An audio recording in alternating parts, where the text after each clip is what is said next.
Hello everybody, how is it going? I am Lucas and welcome to another episode of Amps in the Axe FX 3. Today we are going to be checking out the Marshall JVM410HJS. Yes, that is a mouthful, but this is Joe Satriani's signature Marshall amp he had for a little while, and we're going to check it out in the Axe FX 3. Guys, if this is the first time you've been here, or if you've been here before, make sure you are subscribed. We do lots of cool stuff here. We do gear reviews, Axe FX stuff, and we do giveaways, and I don't want you to miss any of that awesome stuff. So let's check out the Marshall JVM410HJS. Okay, so this is what the amp looks like. It looks like your typical Marshall amp. Now, this is based off of the Marshall JVM412H, which is actually currently still Marshall's flagship amp, which I think they need to come out with another one. It's been a little while, but this one is a little bit different than the original 410H. So what they did was they dropped the reverb off of it, and they put some noise gates in it. They added a mid shift button, which centers the mids around 650 hertz when it's off and 500 when it's on. The clean channel, green channel, is based off of the 30th anniversary Marshall 6100, which was Satch's favorite clean tone. They added some AFD circuitry in the crunch channels. OD1 and OD2, they are pretty similar because Joe wanted them to kind of the same when you switch in between the channels there. And if we scroll down here, it kind of tells you what they're based off of. So in the Axe FX, we have the orange and red crunch and orange and red lead. So the orange mode is based off of the JCM800 2203. So this channel is kind of like typical Marshall. It's not super crazy or super insane. The red mode is based off of a JCM800 that's hot rodded from like the 80s.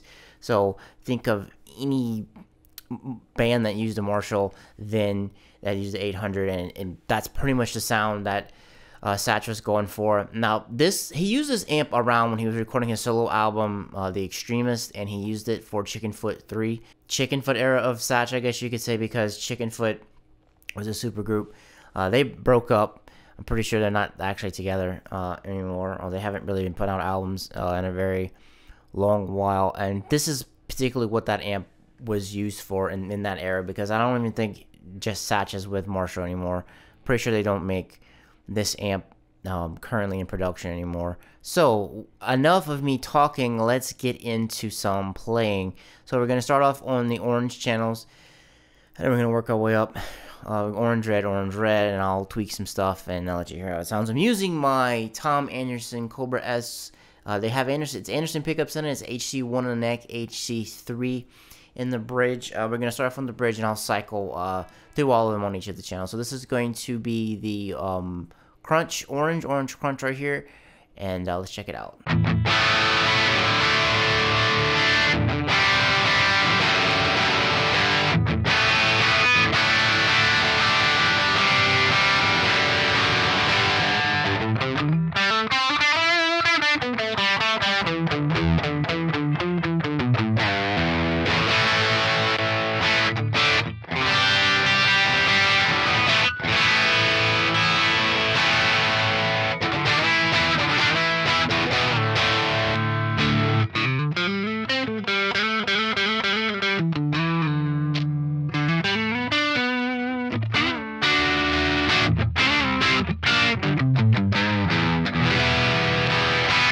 And that is the orange crunch channel. I kind of like this channel. It's very laid back. It's kind of easy to dial in.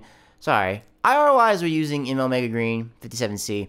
It's a oversized 412 Mesa cab with some of the best Celestian greenbacks ever made. It's made by ML Sound Lab, if you would like to check that out. Some of my settings, very simple. I just keep things very simple for the IRs. I don't really mix IRs a whole lot. But, okay, let's get back to the amp. This channel is really nice. I don't have it cranked very hard. As you can see, it's at 2. I'm going to crank it up to like 7. Let's see what that sounds like.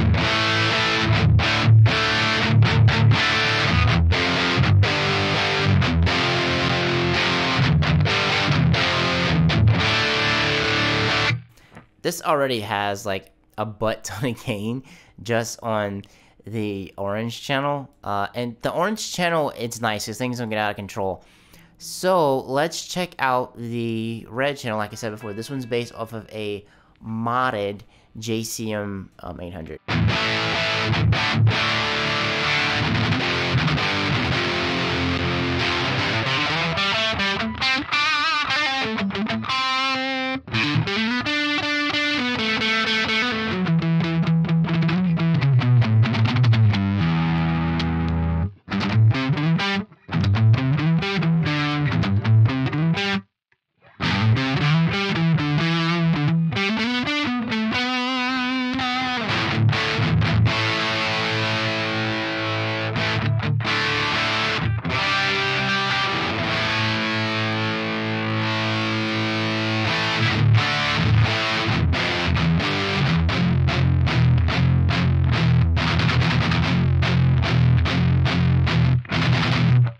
I find this amp has too much gain for its own good, because as you just heard, that was like basically almost like stoner or doomer metal. Like when you get into that point, it's kind of fizzy and like has a shit ton of mids in it. I do have the mids cranked up on here, but I find it sounds better with more mids. I find this is where this particular channel sounds good, is like down here, specifically for the crunch. I find less gain is better. Now we're moving into the lead channels, and basically the lead channels are just the crunch channels with like even more gain.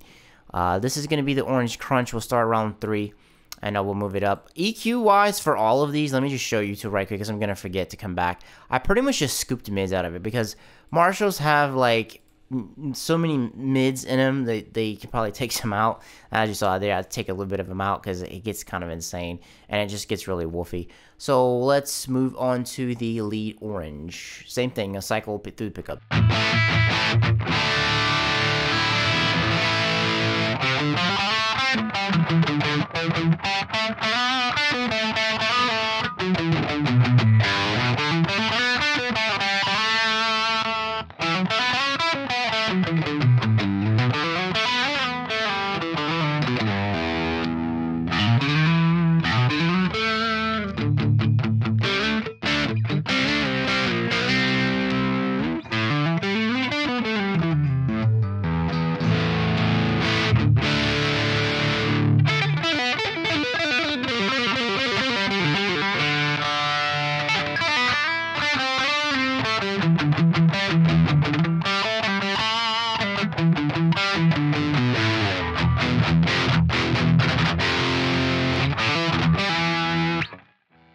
This channel is pretty decent too, but the more we get into this amp, let me crank this and just see what this sounds like.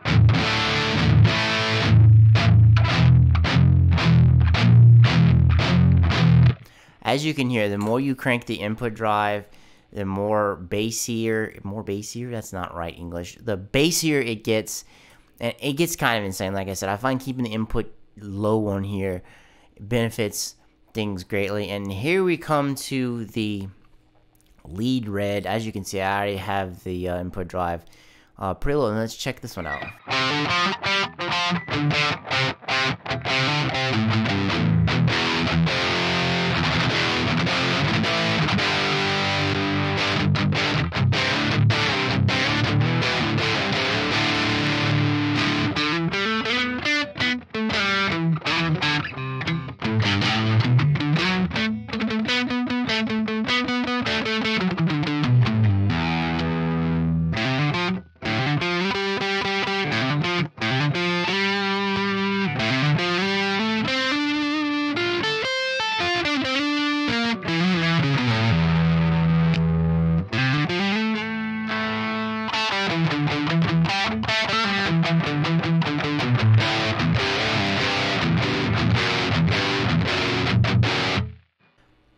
Alright, input drive up, and it's already noisy.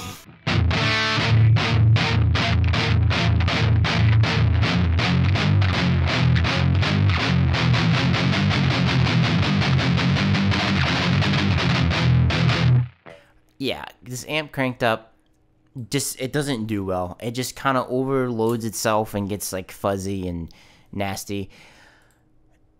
So to wrap things up on the JVM410HJS, which is a mouthful to say, this amp is cool. It has some unique sounds out of it, but I find in the Marshall lineage, it's just kind of in a really weird spot because not a lot of people really like the 410H. That's not a Marshall amp that people like gravitate towards, I should say, or jump at, being that it's kind of weird. It has its quirks. Like, it's cool, but like I said, it's kind of weird. A lot of people like really like the JCM 800s.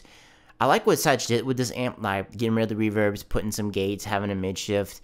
I think Satch did a good job with this amp, getting it to where like he needed it to be, and he used it on a lot of cool stuff. He used it for Chickenfoot and all that other good stuff, and his solo albums.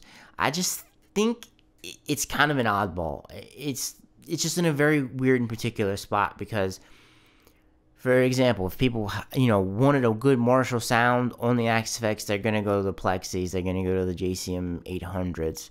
They're not necessarily going to jump necessarily to this amp. But enough about me and my opinions. What do you think about this amp? Have you owned this amp in real life? Personally, do you use it in the XFX? Let me know in the comments down below. Guys, if you thought this video was cool, leave me a thumbs up. I would greatly, greatly appreciate it. Once again, if you aren't subbed, you should think about it. You should do it. It's free. We got tons of cool stuff going on here. Guys, thank you so much for sticking around to the end of this video and checking out this amp. I really do appreciate it. On the next episode of Amps of the XFX 3, we're going to be taking a look at a pretty famous amp, the Matchless DC30. It's been copied and redone. I take that back. It's a copy of the Vox. Pretty sure that's what this is. But we're going to get into all that good stuff on the next episode of Amps of the XFX 3. And make sure you are subbed so you don't miss it, guys. And I will catch you in the next one. Peace.